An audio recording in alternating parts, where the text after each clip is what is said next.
Voltamos ao programa Direitos e Deveres com a honrosa participação da doutora Mariana, nos dando luzes no tema diversidade sexual e união homoafetiva.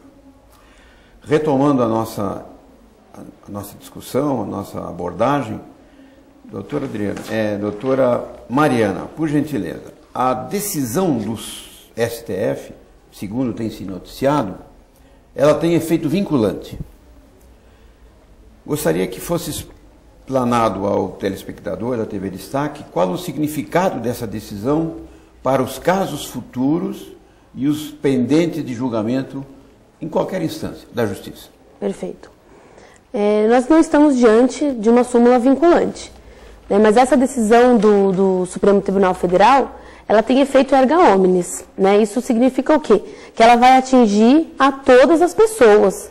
Então, as decisões já pendentes e as decisões e as próximas ações que virão, né, os próximos casais que se socorrerão no Poder Judiciário, eles já têm um caminho bastante facilitado, né? Porque antes nós tínhamos os entraves em alguns tribunais, não só nos tribunais, mas mesmo na primeira instância, já se falava de impossibilidade jurídica do pedido, tinha uma discussão, inclusive, quanto à competência, né, para julgar essas ações. Alguns juízes entendiam que era sociedade de fato, então ia para a vara cível. Outros juízes mais sensíveis, né, já entendiam, não, família tem que ser julgado pela vara da família. Né? Então, essa decisão do Supremo Tribunal Federal veio a facilitar completamente, né, a vida de todos os casais que pretendem ter o reconhecimento dessa união estável. Doutora Mariana, aproveitando então, o que é, na verdade, um casal em união homoafetiva que tem interesse, o que ele deve fazer para regularizar essa situação, né? Que caminhos ele deve seguir para poder fazer essa regularização? E ainda mais, né? Se as pessoas que já têm essa declaração de união estável, né, o reconhecimento do cartório que eles já poderiam ir, se ela pode ser declarada hoje, né, como um casamento, se pode haver essa conversão, porque o próprio artigo de lei fala dessa conversão, que a união, na verdade, estável, pode ser convertida, vai ter um facilitador para essa conversão em casamento. Se pode, hoje em dia, já fazer essa conversão em casamento? Tatiana, ainda não existe, né, como é extremamente recente essa questão do Supremo Tribunal Federal, não houve ainda nenhum casal que já tenha conseguido essa conversão, e mesmo porque a gente acredita que ela vai ser dificultosa. O que nós temos, eu vi recentemente, parece que sexta-feira, houve um casal, né, que já está em união estável há 5 anos, que deu entrada no registro civil para tentar a habilitação, né, para o casamento. Né? Então, justamente se utilizando do parágrafo 4º do artigo 226 da Constituição Federal, que fala que a lei deve facilitar a conversão da união estável em casamento. Né? Mas ainda não existe nenhum precedente já que vai nos... Não teve nenhum julgado ainda que tenha... que permita que a gente dê uma resposta assim, clara para as pessoas que estão assistindo aqui. Né? Agora... Quanto aos caminhos que a pessoa pode fazer para né, conseguir essa... Perfeito. Tem o caminho que é a via judicial, né, que é o mais seguro, né, reconhecimento da união estável, através de uma ação declaratória, assim como uma ação declaratória de união estável, né, para os casais heterossexuais. Da mesma forma, essa ação deve ser proposta perante a vara da família, né, juntando-se todas as provas necessárias para esse reconhecimento. Provas essas do quê? Através de fotos, de cartas, de cartões, de conta bancária conjunta, de convênio médico conjunto, né, todas as provas que nós já estamos assim, acostumados a utilizar no reconhecimento da união estável entre heterossexuais. Esses são os mesmos argumentos, né, as mesmas provas que devem ser utilizadas no reconhecimento da união homoafetiva. Desculpa interrompê-la, e tem um prazo? Porque antigamente tinha, eu sei que hoje não existe mais isso, um prazo específico. Antes nós tínhamos um prazo de 5 anos, depois mudou. Existe algum prazo para reconhecimento dessa união homoafetiva? Eles têm que ter convivido já um período, quantos anos ou não? Se vai haver isso daqui com relação à união aqui, né, que foi reconhecida pelo Supremo Tribunal Federal? Não, da mesma forma, né, equiparando-se às uniões estáveis, não existe prazo. Né? Existiam antigamente as leis até de união estável que previam esse prazo de 5 anos. Atualmente não existe esse prazo. Lógico que nós estamos diante, tem que ter uma questão de bom senso. né, o requisito da união homoafetiva é o mesmo. Então tem que ser a união pública, contínua, duradoura, né? Então eu penso que não seja um casal que está unido há 2 meses que já vai pleitear um reconhecimento de união estável. Né? Só complementando a minha resposta, existem também as escrituras públicas, né, que são feitas no cartório de notas, né? Aqui em Guarulhos, até um trabalho que, graças a Deus, foi bem sucedido da nossa comissão, que todos os cartórios, né, nós oficiamos todos os cartórios, todos eles responderam positivamente que lavram sim, né, devido à inexistência de vedação, que lavram, e isso antes dessa decisão do STF, que eles lavram as escrituras públicas de união estável e homoafetiva, né, esses pactos de convivência. Muito bem. Doutora Mariana, então, nós vimos, por ocasião do julgamento, foi noticiado, foi publicado, que o ministro César Peluso, presidente do STF, conclamou o Poder Legislativo a colaborar com a regulamentação da união estável homoafetiva.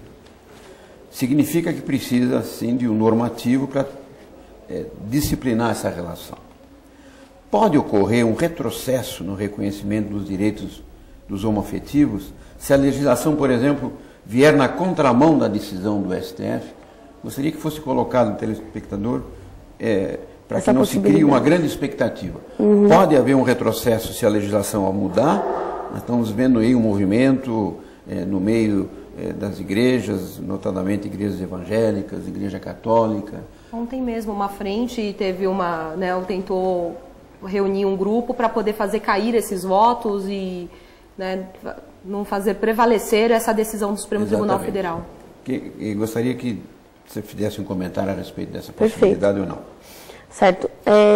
Foi o ministro César Peluso, que conclamou, né, o Legislativo a atuar nessa área. Então, se o Legislativo quiser legislar, vai ser bem-vindo, né, desde que seja analisado, de que seja respeitada, principalmente a dignidade da pessoa humana, que isso sim esteja lá que seja o principal, que esteja na pauta lá de todas as discussões, o respeito à dignidade da pessoa humana. Então, se vierem normas, se vierem leis respeitando, tudo bem, serão bem-vindas. Agora, sobre a possibilidade de haver um retrocesso, a gente não tem como saber o que nós podemos esperar, né, lá do Poder Legislativo. Pode vir alguma coisa em sentido contrário a essa decisão? Pode, mas necessariamente vai ter que passar novamente por um controle de constitucionalidade. Né? Então, eu acredito que os nossos deputados não vão no sentido tão contrário, né, diante de uma decisão unânime do Supremo Tribunal Federal. Né? Porque se vier essa legislação contrária, ela retornando para o Supremo Tribunal Federal, que vai fazer análise de toda a constitucionalidade dessa lei, dessa emenda, né, a gente espera, né, e é o que o que está sendo verificado é que não haverá esse retrocesso, né, que vai ser mantida a decisão. À luz da Constituição atual, qualquer normativo que venha a impedir, na verdade, será inconstitucional. Né? Exatamente. Para que haja uma legislação alterando, teríamos que, primeiramente, alterar a própria Constituição. A própria Constituição. Que parece, obviamente, improvável. O que parece improvável, né? Porque ela, por si só, não são 2 ou 3 artigos que teriam que ser alterados. Ela toda.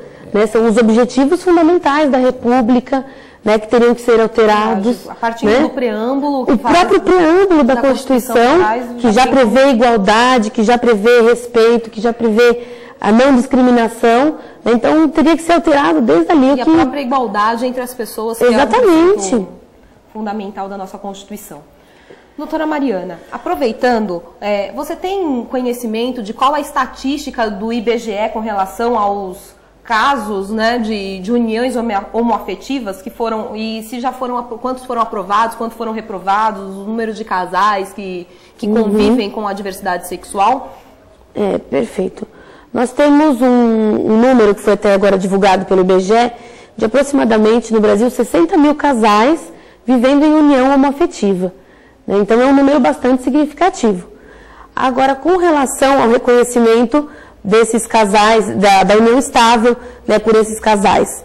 não existe um número, né, pelo menos assim, não tenho conhecimento de um número específico, né, de quantos casais já se socorreram do Poder Judiciário, né, quantos casais já procuraram os cartórios para fazer essas escrituras públicas, né, então não existe esse número.